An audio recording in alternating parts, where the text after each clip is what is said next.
Hello, my name is John James and I am a writer and campaigner for male victims of female perpetrated domestic violence and an advocate for men's mental health. This week on FTD Talk, I'll be talking to Liana Nelson-Brown, who is the co-host of the Urban Impact Show and executive director of the Iowa Coalition of Change. I'll be talking to Liana about the hidden victim of domestic households, which is children. We talk about the impact on children of living in an abusive household. We talk about police intervention and the role of social services. It was a fascinating conversation. I really enjoyed talking to Liana. I hope you find it interesting too. Before you go, don't forget to press that like button, smash that subscribe button. The bigger the channel gets, the more people I can help. You take care now. Take care of each other. Peace. Little bird, won't you sing for me? I wanna hear your song through the cypress trees. I'm a blue, baby, I'm a blue bird. I come from women with the last name wise, gold in their hearts and stars in their eyes. Well, welcome, Liana, to FTD Talk. And before we start, could you just tell me a little bit about who Liana Nelson-Brown is, like what your background is, etc.? Absolutely. So my name's Liana Nelson-Brown, and I am an activist, an advocate, a mom, and I've worked for the past, over 30 years.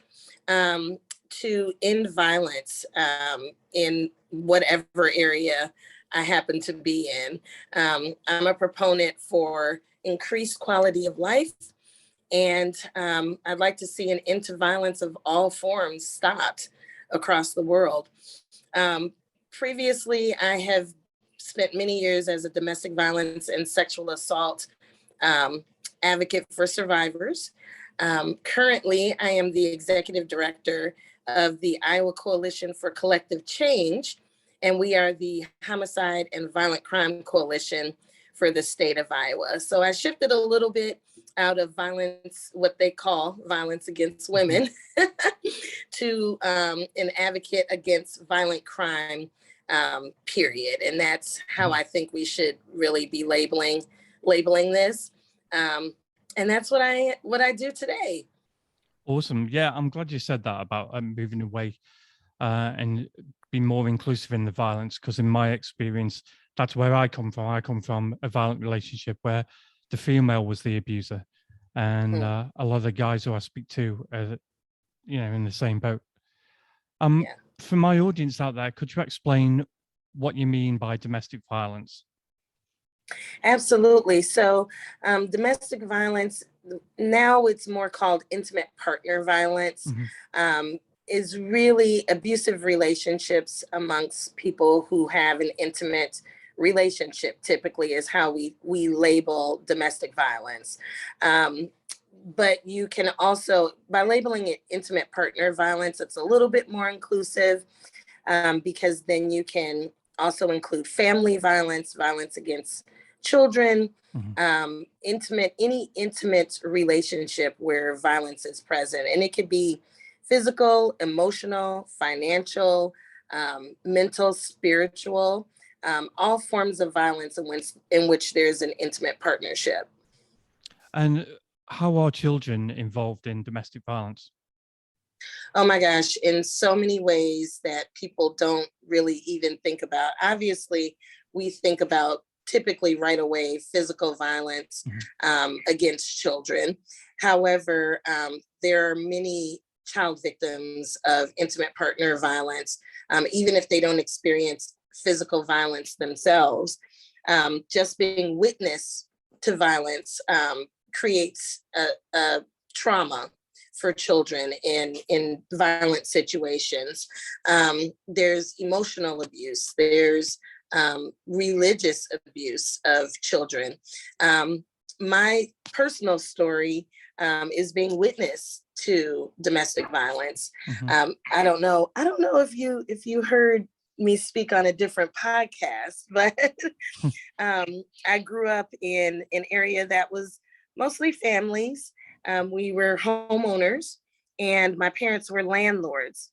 And we rented out, we had here, we call it a 2-flat. I'm not exactly sure what it's called in the UK, but our place was upstairs, and then we rented out the place that was downstairs in our home. And we frequently rented to couples who had violence in the home. And my mother was a nurse, and my father was an electrician. I have an older sister who's 8 years older than me, and I was just me. And I tell the story about one particular time that sort of describes the network that we had in our own neighborhood and in our own home, right? Because back then, and even now, many survivors cannot rely on calling traditional sources of help, like here, law enforcement. You can't rely on that, you know?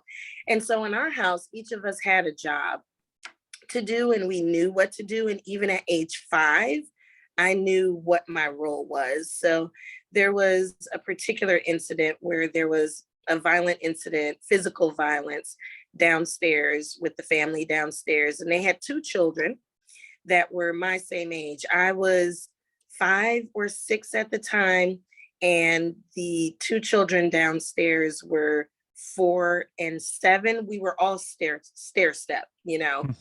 And when the incident happened, the survivor, the victim, knew to come to the back stairs because she and my mother had worked that out previously, right? So she came to the back hallway, and as she came up, that alerted our dog, which was also, the dog even had a role, right? And then my mother knew to spring into action. She sent my father downstairs, who took care of Dad. My mother was a nurse. She took care of Mom. And I went downstairs and got the children, who were my friends, and brought them up to my room. And I automatically knew, you know, get some blankets, make it like a sleepover, you know, because you never knew how long they would be there or what would happen. But the reason I knew that is because I'd done it before, you know. And so, and so even being witness to that, and even though that sounds like a heroic story, I can't talk today, that actually affected me and my worldview on violence, right? Like, as I got older, I had to restore my faith in humanity and realize that violence was not the norm, you know, because it became a normal part of my upbringing, and that affected me and my relationships. Wow. So you were just introduced to it right at the beginning of your life then. Exactly. That's exactly. amazing. Yeah. And, you know, I don't think that people think about that often because, you know, for my mother, who had witnessed violence with other family members, this was a noble thing to do, you know, was to intervene and be a bystander. But back then, no one thought about therapy or counseling or even training, you know, for us as community members, and especially for me as a child. So I had to work that out much later after I was grown. And I believe it's probably part of the reason I'm an advocate today. So it's something that we should think about. You know, we should definitely create safety plans and safety systems, but we should definitely think about, you know, what tools we all need, including our children, as we do that. Yeah. Well, when you get a child that's in an abusive household, what are the short-term and long-term effects that can happen to a child? Oh my goodness, it's a lot. You know, some children without some sort of intervention, it affects their relationships moving forward permanently. But also children are resilient. And so if you do get the right interventions in place in time, children can bounce back from that. because children are growing and they're being formed during that, it's their formative years. It can make an imprint, and it can cause children to go one of two different ways. Sometimes children may end up seeking out violence as they grow older because it's familiar and it's comfortable. And other times people can withdraw away. So it takes an impact on growth, and it makes an impact on health. We see that there are some greater physical health ailments that happen when children live in violence. It puts them at risk for being in violent situations as they become adults as well. But I've also seen it, be positive, not a positive thing, but I've seen it not have as horrible effect when there's some interventions in place. Some children grow to become advocates, some children grow to become educators in the anti-violence movement. So it just all depends on the right interventions at the right time, and running into the right people at the right time. The first 3 people that children and adults encounter are probably the most important people. If they disclose their story to those first 3 people, those are the most important people that can have the greatest impact to see whether it can go negatively or not, have as bad of an impact as it typically would. And I hear different things from different people. I hear a lot, I stay together with my partner because of the child. Is it better to, no, you're shaking your head already. It's better to split up and have a single parent family. Is that what you suggest?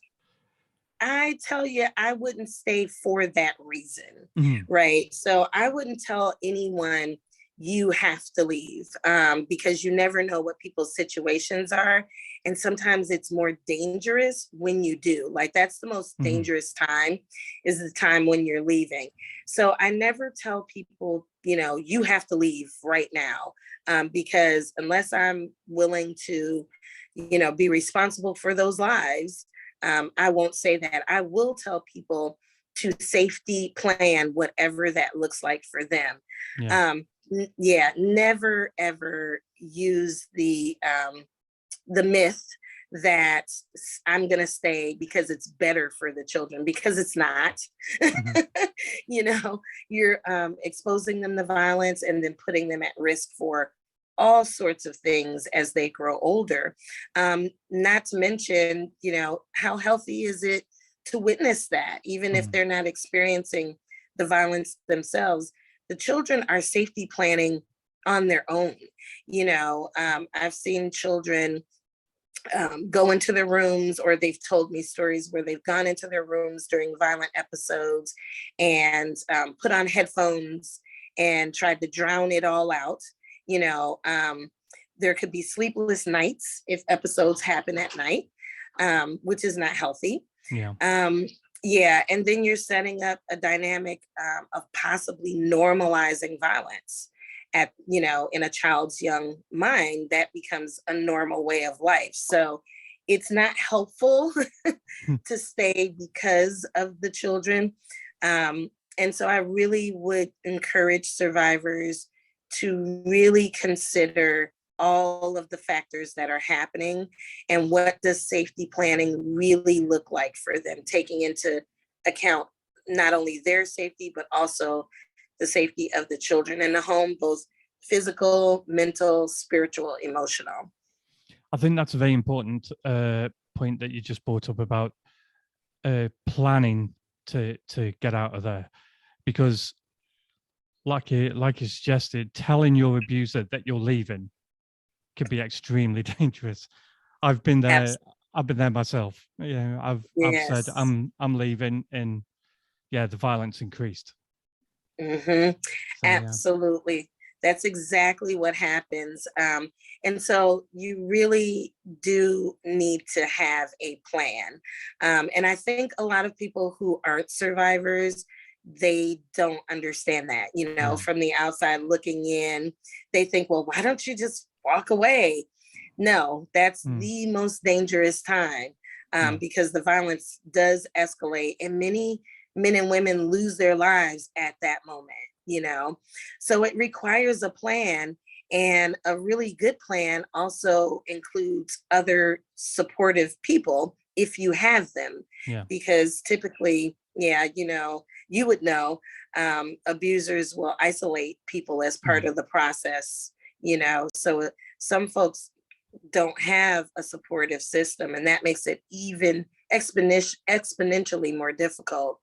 So it does require a plan in order to leave. And stats here in the US tell us that it takes a survivor 7 attempts of leaving before they can actually make a successful exit.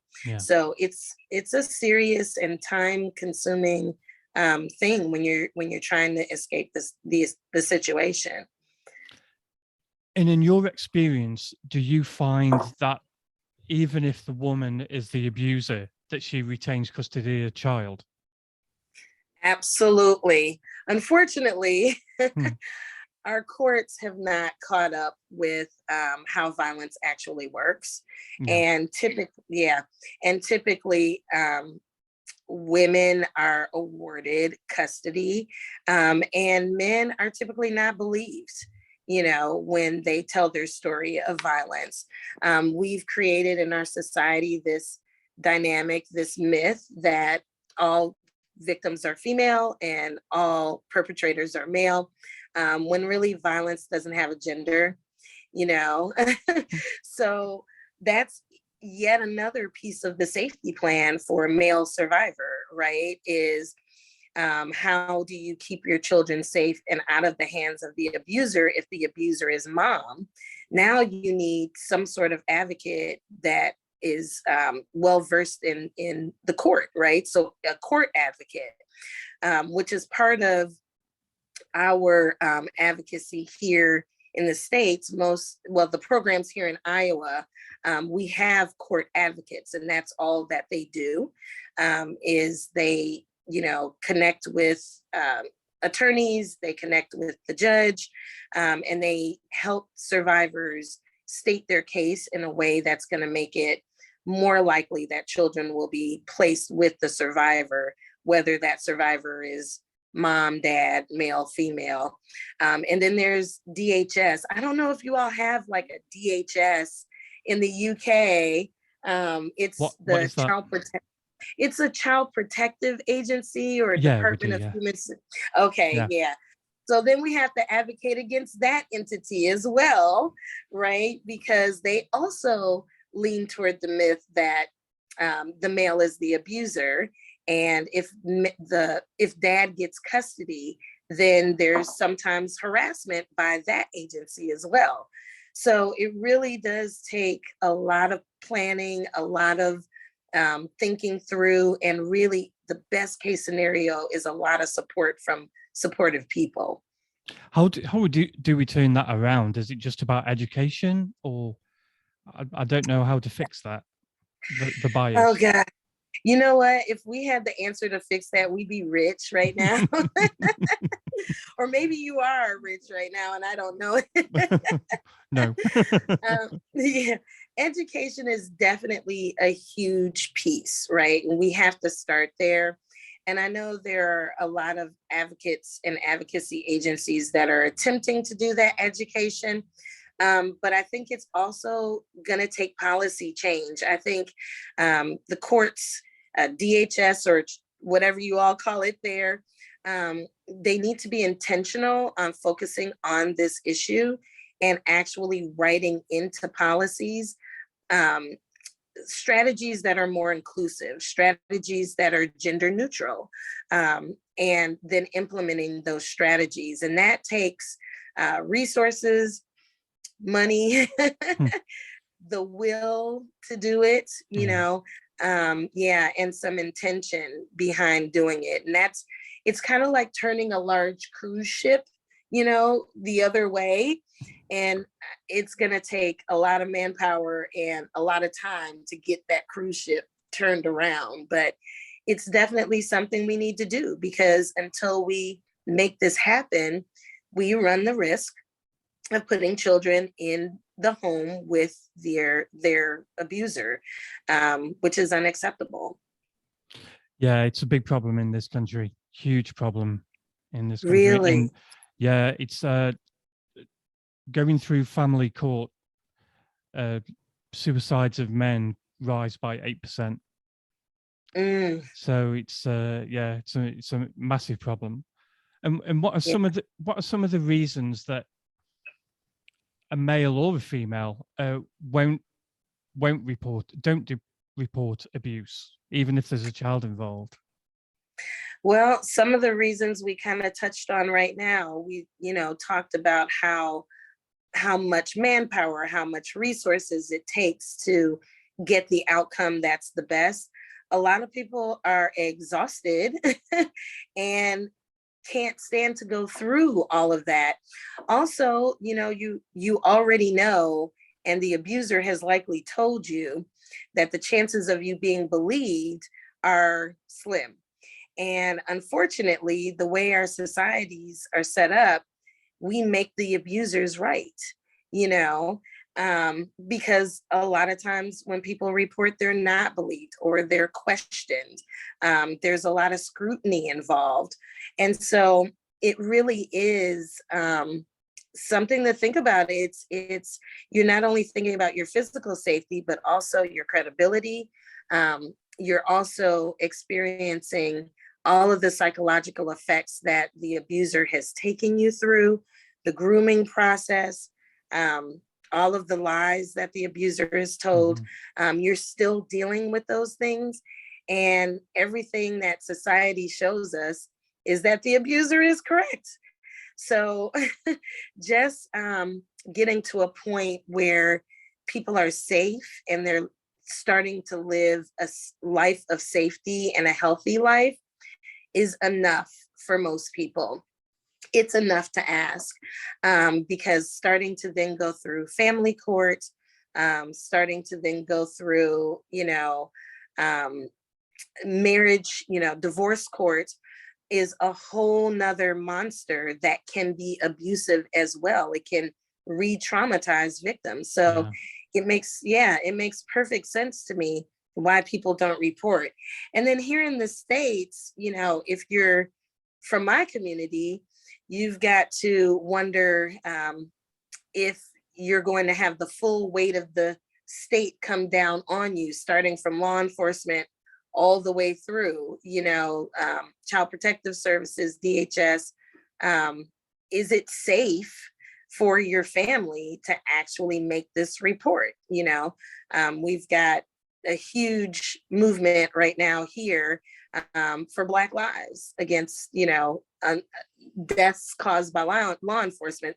That's something that goes through a victim's mind if they are going to pick up the phone and call the police, and then that's just the beginning because dealing with the courts, dealing with DHS is a whole nother system, can be a system of violence for many survivors. So it's understandable why many people don't report. Most of us just want to be safe and live safe, healthy, happy lives. And if we can avoid interacting with systems that could be violent towards us, then we're going to do that. Well, if you've got that trauma going on for the adults, no wonder kids don't say anything either. Absolutely, 100%. I mean, we're 30, 40, 50 years old, and we're experiencing all of these, and we're taking into account what's going to keep us safest. Kids are very good at reading their environment and reading their surroundings, and they absolutely are doing the same thing. And then they have the fear of being taken away from their parents. Even if it's a violent situation, it's still their parents. You know what I mean? Yeah. And so kids are very frightened and very cognizant that the possibility of being taken away to some unknown place is very, very real. And so children absolutely typically do not report. And honestly, as adults, we really can't blame them for that. No, and when what was it? I've lost my train of thought now. Oh yeah, when the domestic abuse does become known, we've touched on some of the things that are going to stand in the way or be more difficult. What can we do? How can we change that system to make it, to ensure the safety of everybody, from the man, woman, and child? Right, right. I think that we have to band together as advocates. It's going to have to come from the communities, right? We're going to have to join together as advocates. We're going to have to join together as neighbors. And we're going to have to demand a change to those systems, if not dismantle those systems altogether and build new ones that are focused on families, the health and the safety of families, and understand that that needs to be inclusive. That doesn't look necessarily for everybody like traditionally we think it would, right? Safety should be, the safety of families, that should be an individualized plan for each family. And the only way I can see, us shaping and changing the systems that are involved in domestic violence is to come together as communities and make demands from there. And we have to think strategically all the way from who is funding these agencies, all the way down to who's hired into the agencies, because where the funding comes from also makes a difference, right? Yeah. Here in the States, a lot of domestic violence advocates are funded through the judicial system. And so a lot of those agencies are getting their money from the systems, very systems that we're saying we want to change. We really have to think about that as a movement, because are we really able to organize and make demands like we want if that's where our bread and butter is coming from? So I think that we have to, as advocates and community members, we have to start thinking about funding our own services, coming together as neighbors and funding it ourselves and putting that together ourselves. And then we have power to then go to those agencies and demand the change that we want to see. We can say, this system that we've built and funded works. It's up to you to now invest in these systems that we know work, and do it the way that works for all of us, that's inclusive. So that's it's not a popular it's not a popular answer that I have. But that's, in my opinion, the way to do it. We've got to cut the purse strings in some ways and build our own systems, and then challenge and demand the systems that are in place legally to be the change that we want to see. Do you think that would be difficult doing it the community route? Because as we've said earlier, people don't understand. People who haven't been through it don't understand. Mm-hmm. So absolutely, just make it more difficult, doesn't it? Yes, it does. It makes it much more difficult. So then what we're really talking about is culture change. And culture change happens through relationships, right? If we get to the root of it, it's the relationships that we have with each other that brings about a change in culture. And so we've got to be diligent in building relationships with each other, telling our stories, and starting to put together our own systems. And it's not going to happen overnight. It's not going to be, okay, today we're going to do this and tomorrow it's done. Absolutely not. It takes time to build relationships. It takes time to maintain human dignity, right? And so we've got to put together just a long-term plan, in my opinion, and know that it's again turning that cruise ship around, and start with communities, in my opinion, because that doesn't cost us anything. We can do that, just in our daily lives, and we can start with the people around us in a small circle and then build that circle out. So that's my suggestion, is that we've got to start making a change in culture. We've got to attack the myths. I love your book that you've written that does, in my opinion, exactly that. I feel like that book could probably be a curriculum in most places, and probably should be. You're welcome. So that we can start to shift culture, and then as we shift culture, we have to be in relationship with one another, outside of work. For a lot of advocates, this is their 9 to 5. They work this job 9 to 5. This has to be something that we take on as a part of our values, and incorporate it into our lives, and then be in communion and in fellowship with one another, so that we can start to change culture. And it can be done if we think about, I don't know what it looks like over there, but if we think about, at least over here, it used to be, smoking used to be a regular thing, Mm-hmm. And over the years, we've changed our culture to show how, dangerous smoking is, even though I still smoke, sorry, but, but I'm going to have a cigarette when I leave here, but, but for the most part, it's not really an acceptable, behavior anymore, right? And so we've seen the same with driving and drinking. We've seen the same with child safety seats. So we know what to do to change culture. We just have to do it. And when we're talking about topics like this that are so intimate and we've built so much shame in, it's a little bit more difficult, but it can be done. And we've got to get past the shame part too. That's some very important points there. And one of the biggest problems I find, and I've seen this in my own family when my brother got divorced, the one parent will use the child as a weapon against the other. And I don't know how we change that either, because it's whether it's brainwashing the child against the other parent, or parental separation.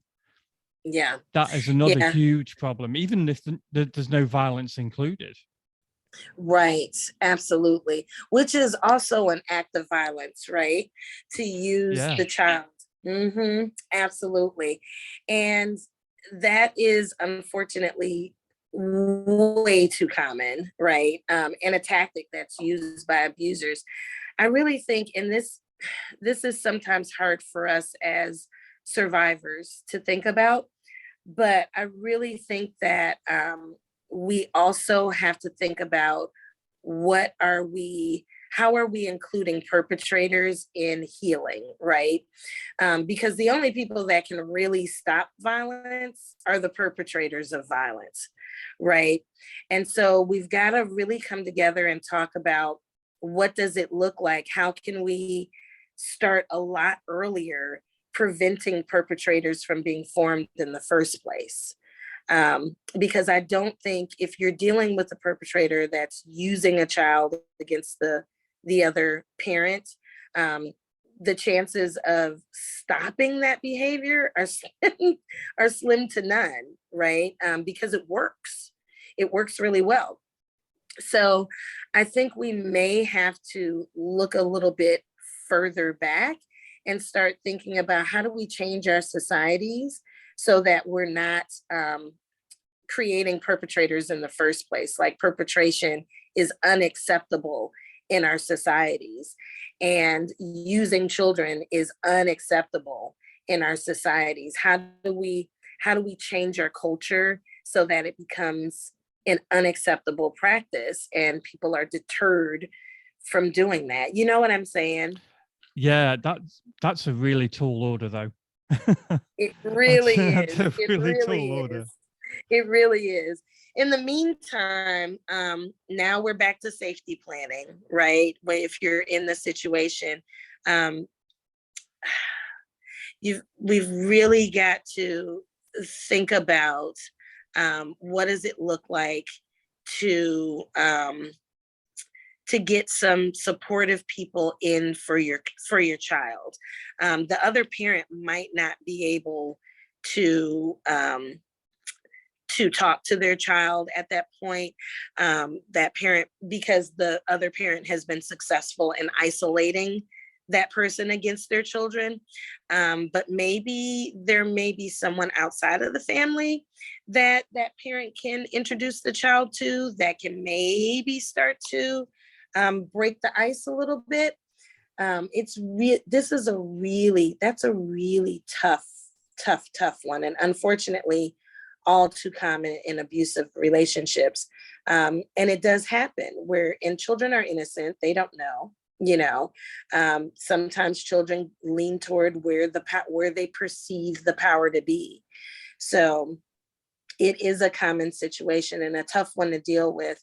But again, it all comes down to a safety plan. And sometimes that plan may be, I need to walk away and get healthy before I can do anything for my child. It's unfortunate, but it's not uncommon, and I don't judge anyone that might have to do it that way. And we've touched on it earlier, but with all these things going on, with the bias going on and the using the child as a weapon, what more should child protection services and the police be doing? First of all, they should be educated on that. They should know. They should know that that is a thing. I don't know what it looks like for you all there, but many officials don't even understand that that is real. And so it sets up, again, making the perpetrator right by making the victim look like the perpetrator, right? And that's a huge problem here, where child protective services and law enforcement have not been educated that sometimes perpetrators use children, and that instead of then turning an eye to the victim, that should be a red flag that this is actually the perpetrator, right? And I think that comes from education. We've got to educate our officials in what that looks like. And I think more victims need to tell their stories. And I never tell people that, I never say, okay, you have to tell your story. But when you are healed and you are ready, we need your story, right? We need those stories so that people can see what it looks like. They can connect on a human level to understanding what that looks like and how that works. And that's the first step in education, because we could write models all day. We can, write a training all day, but without those real life stories, the education doesn't just sink in. It's a human connection that we're missing right now as we try to do the education. And that comes from the stories. The anti-violence movement was built on stories. And I think we've got to get back to telling our stories in order to do the education. I 100% agree with that, because I don't only think stories help other people. I think they help the person who's telling the story as well. I think Absolutely. You can truly heal by owning what happened. Absolutely. And that is the best way to move through the trauma, is to own what happened, for forgiveness of yourself. Oh, definitely, yeah. Absolutely. And getting clear on what your story really is the way to move through that trauma. And so it's beneficial all around. There's a reason that our cultures historically have told stories, right? It's a learning tool, it's a trauma healing tool, and it's what we need. It's how we connect as human beings. So we definitely have to think about getting back to our stories, even if as a collective of survivors, if we all came together and made an intention that we were all going to focus on telling our stories, I think we would start to see a shift in culture. But we've been shamed so that, we hide our stories, and we feel shame around our stories. And I think it starts with us right there. Everything that we've talked about and what we want to change starts right there with us releasing that shame and collectively telling our stories. And I think that would be a powerful movement, obviously across the world, since we're talking, Yeah, exactly. Yeah, you're Right. 100% agree. 100% agree. We've touched on child protective services. Over here, it's social services, and over here they have a really tough time. If they go in too early, they're criticised. If they intervene too late, they're criticised. Is that the same in the US? Yes. Yes, it is. If they don't do anything at all, they're criticized. If they do too much, they're criticized. Here in the US, we see, though, disparities in how they move based on communities of color. I don't know if it's the same there, but we Not so see much, no. okay, yeah. So that's really our biggest, one of our biggest challenges here, is that we see a lot of removal of children altogether from both parents, more so in communities of color than we do in other communities. And there's not as much criticism when it happens in those communities as there is when it happens in others. But there's definitely criticism all the way around. And so I think that social services, you guys call it, they really need to take a look at what is their real purpose. Is their purpose, and how are they defining it? If safety of children is their purpose, does that mean snatching kids away and placing them with other people is keeping them safe? Not necessarily, right? Keeping them with the parent would be, optimal. And over here in the US, our system wasn't built that way. It was built to take children away from parents and place them with other families, thinking that that's safety, when we now know that that causes more harm than good. So I think there needs to be an overhaul on, that focuses on what is our real purpose and what does that actually look like for this family, so, and how can we include the family in the planning, so I think it's a delicate situation that needs to really have intention behind changing. When you, as social services, when you go in, are you taking steps to include the family as much as possible in whatever your next move is? I think could alleviate some of the, oh, you're too soon, oh, you're too late. How do we make this a collective decision as much as possible?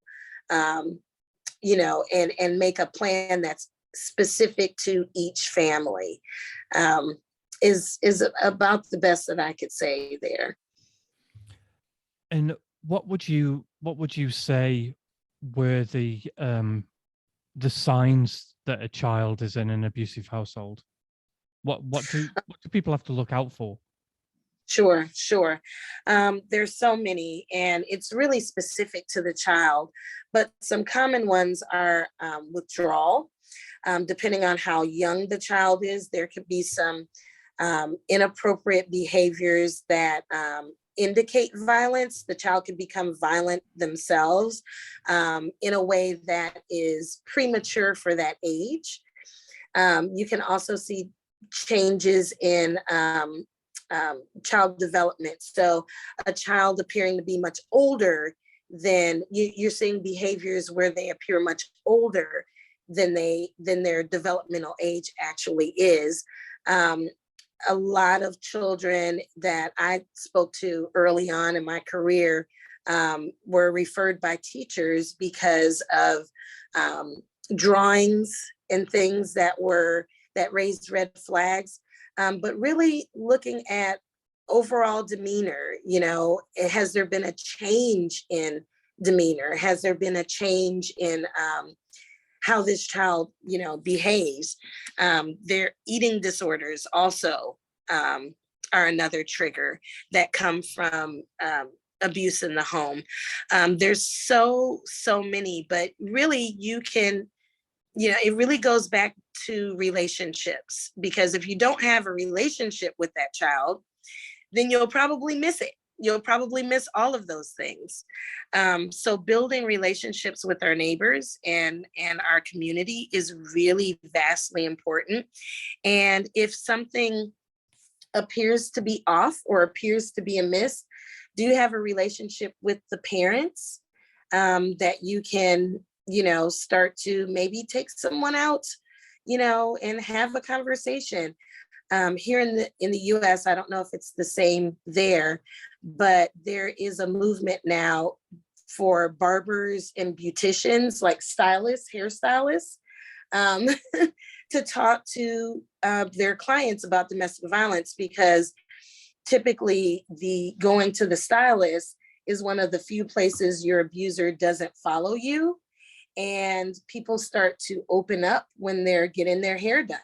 And so we have started a movement where we're educating stylists on, recognizing signs and symptoms.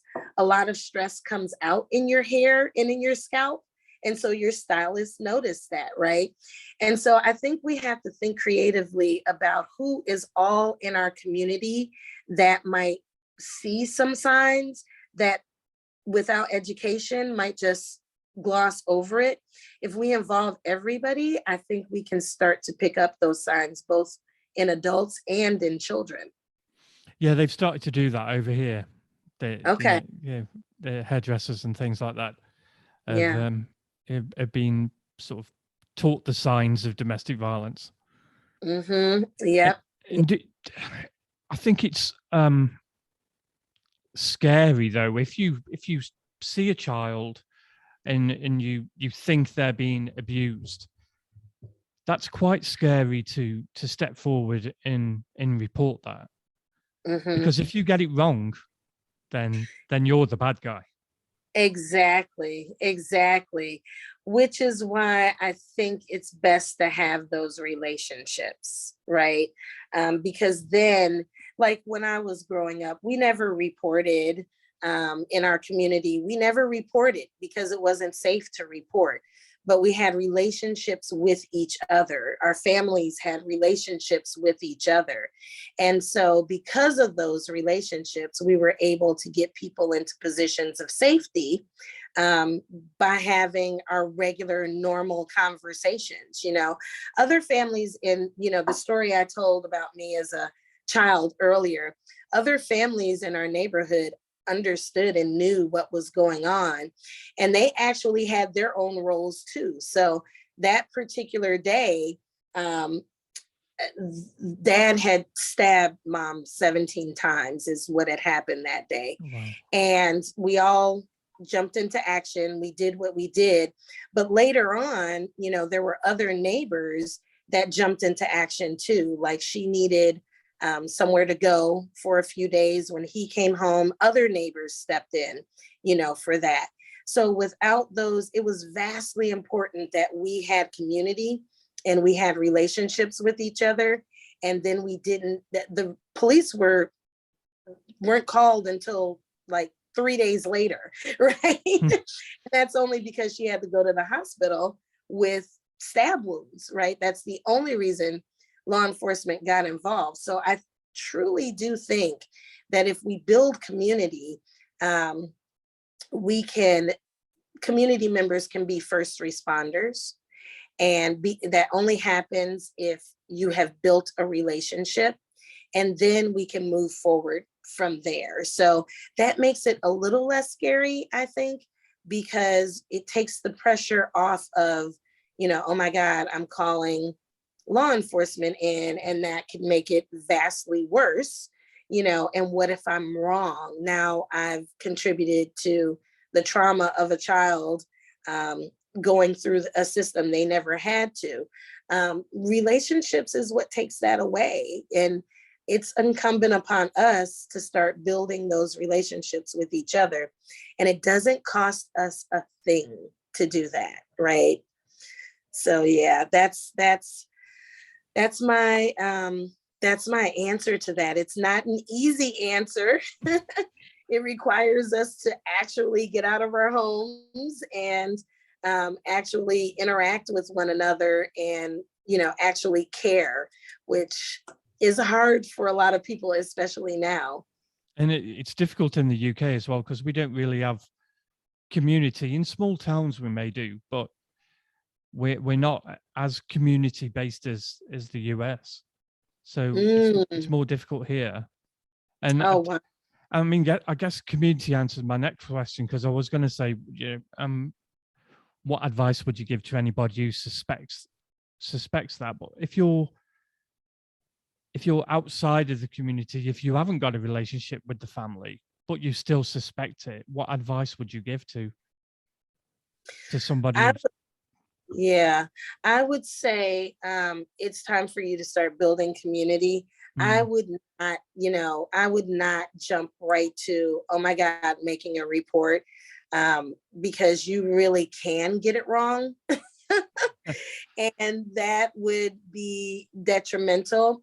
I would say it's time for you to start building community, right? And start talking to anybody that's in that circle, and start building community.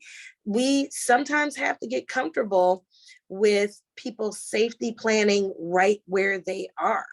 That person could be in the middle of a safety plan. It may not be a safe time for that person to flee. So that does give you time to start building some community, right? And we've got to get comfortable with that. Unfortunately, it's a hard a pill to swallow, because we're like, oh my gosh, I see this happening. I want to, snatch that kid right away. That is not the best thing to do. We've got to take ownership for our own actions, and we've got to start building community where we can. And that would be my advice, is to, now your charge is to start to slowly get involved, is to start to see if you can build community in that space. Do you have a mutual friend? Do you shop at the same place? How can you get involved in community and start doing some education for yourself and do some education in the community? You never know what piece of information might reach someone who's experiencing violence that might be the key or missing information that they need. So that's an easy way to do some things too, is to start planning an initiative where you do some education in that community, because sometimes that's all a piece of information is all people need sometimes. And finally, what does the future hold for Liana Nelson-Brown? Oh my goodness. Well, first I'm going to go get something to eat. So a full stomach is on the agenda. I guess dreaming a little bit, I would love to move forward and make more international connections like this, have more conversations like this. This is my first conversation across seas like this, because we tend to be in our own little silos and our own little communities right here in the States. Yeah. But none of us, are really thinking globally either.